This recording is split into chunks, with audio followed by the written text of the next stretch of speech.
when a course outcome has to be written. See, once the courses that are supposed to be offered in a program has been decided. How you decide that? It all depends upon the program educational objectives. In order to achieve the program educational objectives, through the program outcomes of a program and through the program specific outcomes of a program, courses are to be offered. You put all those courses, which course you are going to offer in the first semester, second semester, third, fourth, etc. You add all the extracurricular and co-curricular activities you are supposed to offer, and all these things put together, the curriculum and the extracurricular and co-curricular activities, everything put together, if it is going to be offered and if someone is going to undergo this particular program, they will develop a particular kind of knowledge, skill and attitude. And what are those knowledge, skill and attitude? The program outcomes. The graduate will be able to demonstrate the program outcomes of a program after undergoing this particular program, which is the curriculum, co-curricular, extracurricular activities, which has been very well said. Now, inside the curriculum, there are courses, and for that course, how to develop the syllabus. Everyone takes a syllabus which is already existing and starts writing the course outcomes.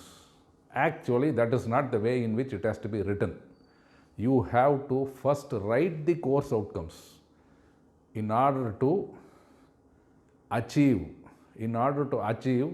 the program outcomes of a program. These courses are being offered, and therefore number of such courses jointly only will make anyone achieve the program outcomes, the 12 program outcomes and the 2 to 4 program specific outcomes for a undergraduate engineering program. Now if you see, now you know that, now refer back through this course, how can I contribute to the achievement of a few program outcomes of the program. That is how it has to be sought. And with that in mind, you have to write the minimum 6 course outcomes for the course which you have taken up. First write the course outcomes. After writing the course outcomes, after that only you have to decide, in order to achieve those course outcomes, what is the content which has to be present in the syllabus for that particular course. So, the way in which the syllabus has to be developed is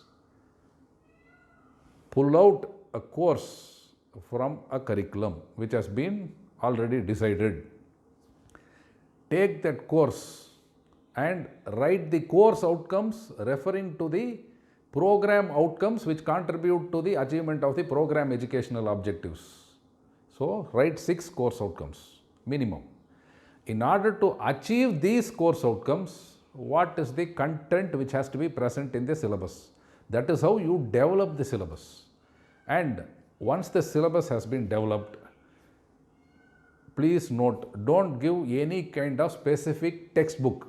There should be a number of reference books. Then only you are enabling the learner to refer to a number of books. If you put one textbook, then automatically what happens? Everyone will refer only to that particular textbook except for exceptions. And exceptions we cannot account them for. We have to enable a system so that if anyone comes and asks which is the textbook I am supposed to refer, you refer all that which is there in the reference. That is how it has to go. Then knowledge becomes widened. So, this is how you are supposed to develop course outcomes. From the course outcomes, in order to satisfy the course outcomes, you have to fix the content in the syllabus, and after that you have to, the syllabus ends with making a note of what are the references, and finally the content will tell how many credits is required or how many hours is required to teach that particular course. For every 15 hours, it is 1 credit. So, usually you develop a 1 credit, 2 credit, 3 credit and 4 credit course. That is how it goes. Only in exceptional cases you go beyond 4. In general, it is 3, and if it is a little bit required, then you go to 4. That is how you are supposed to develop the syllabus for a course by developing the course outcomes first and then the content for the syllabus.